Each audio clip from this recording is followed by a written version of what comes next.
If you've been following the Medusa community, I'm sure you've already heard of Bloom. So Bloom is an AI-powered commerce assistant that lets you build a e-commerce store on top of Medusa with just natural language. And today we're going to put Bloom to the test. We're going to figure out how good is it in creating a production level e-commerce store.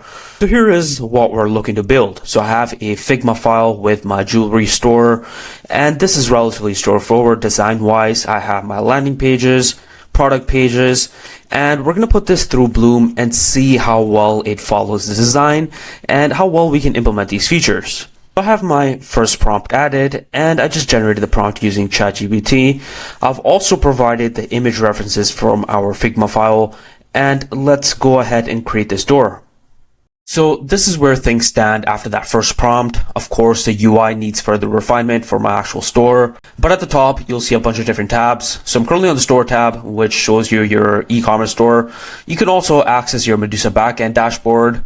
You also have access to your source code files in the code tab as well. Things like syncing with GitHub, integrations, and also a docs tab to access the Medusa docs.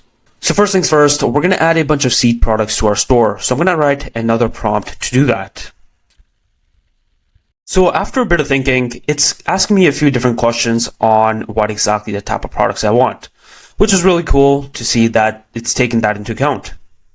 So it's added a few different seed products. It's not necessarily jewelry focused, but nonetheless, we can test things out with these products. So if I go back to my e-commerce store, I should see all the different products, and if I go to the individual product pages, let's see if we can check out with these products.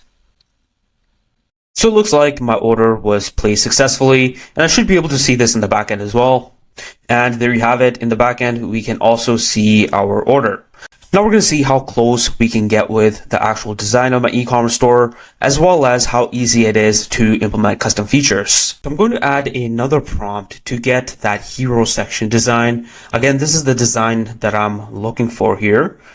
And I'm just going to add in a prompt and see what we get. And this is what Bloom generated. And to be honest, this is really close to my image reference that I provided. So now let's see if we can generate one of the other sections with the product display. So once again, I've provided a reference image, and I'm going to add in a prompt to create this product display section, and I want to be able to link the button to a particular product. Once again, this is really close to the reference image that I provided, and it also links to the appropriate product as well. Overall, with those few prompts, we can see that Bloom understands image references quite well, and we can also just click and edit different things as well. So for example, if I want to change the heading here, I can simply just click and add new items to that heading. And also, we can use that cursor to be able to define different elements on that design and add prompts specific to those elements. So for example, let's say if I wanted to make this button a little bit larger. Again, as you can see, it understands those prompts really well, and it's really good at translating those into actual design on a web page. Now, for the next part, we're going to look at how well Bloom does with custom features. Before we do that, let's have a quick look at our code. So in the backend, we have a typical modern repo setup. We have our Medusa backend, and then we have our front end, which is a Vite storefront. We also have the option to sync with GitHub. So I've connected my GitHub account, and it's already created a repository for me, which is great. So let's say if I wanted to get started in Bloom, but eventually move into my local IDE to make those final adjustments, I have the ability to do that. Onto the integrations, we're going to add a Stripe payment method to our e-commerce store, and Medusa provides an integration tab which gives you a preset of integrations that you can add to your e-commerce backend. So in this case, I'm going to set up Stripe here, so I can simply go ahead and click build. So once the Stripe integration is complete, I'll also attempt to create another integration, which is not one of the preset integrations. So I'll do that in a bit here, but right now I'll get my Stripe API keys. So now it should be all ready to go. I can see the Stripe payment module is registered in the Medusa config file. Now if I go to the storefront and go to the checkout, I should see the option to pay with Stripe. And there you have it. We see the credit card option using Stripe. And now let's see if you can actually check out with this here. And there you have it. The order is confirmed using Stripe. So if I go to the back end and look at order number 3 here, it should be using that Stripe payment method. Now we're going to step up the difficulty a little bit and try and integrate something called 17Track. So this is a package tracking platform that we can provide our tracking numbers to, and it'll give us the information on where those packages are. So once again, I've used ChatGPT to create a prompt for the 17Track integration, and it contains everything I'm looking for in terms of the functionality. And now let's see what it comes up with. So the task is complete, and in my Medusa config file, I see 2 different modules that were added. One is called shipment tracking, the other one is called 17Track. Now let's look at the code and see what exactly they're doing. So it looks like the 17Track module is the actual service that's calling the 17Tracking API to get things like the actual tracking information, whereas the shipment tracking module is responsible for storing that information in our own database. So a few other things that were generated, one of them being the subscriber that is triggered when an order is fulfilled.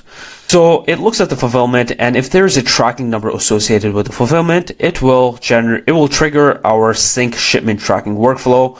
So if I go to my Medusa backend and click on any of the orders, there is currently an error that occurs. So I assume this is caused by that 17Track widget, which was created for that orders page. So I'm going to write a prompt to be able to fix this.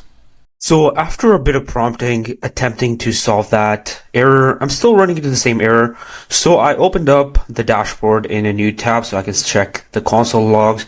It seems like there's some sort of a query client issue. So I'm going to just copy and paste this and see if we can prompt our way out of this issue.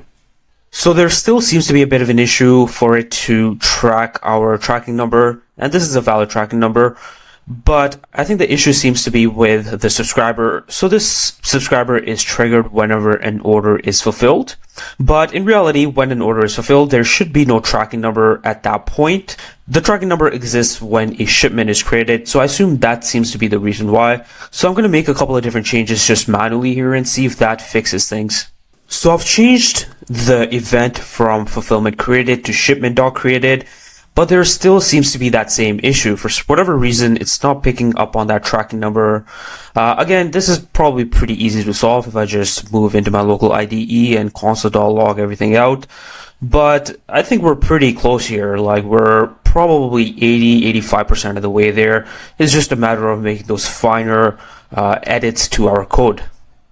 Overall, Bloom understands the concepts of Medusa and the ins and outs really well. For example, if I was to build that 17Track integration manually, I would follow those exact same steps. For example, we would need a module, we would create some workflows, a subscriber, a scheduled job perhaps. But is it going to build those more complex integration all by itself without needing any developer oversight? Perhaps not yet. But it will give you the scaffolding and the proper way to be able to approach an integration such as 17Track. So that leads to our final question, is Bloom worth it?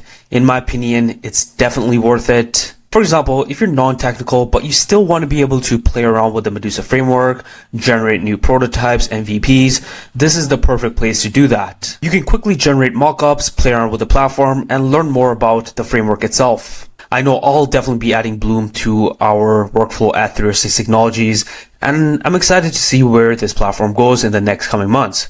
If you liked that video, make sure to hit that subscribe button, and we'll see you in the next one.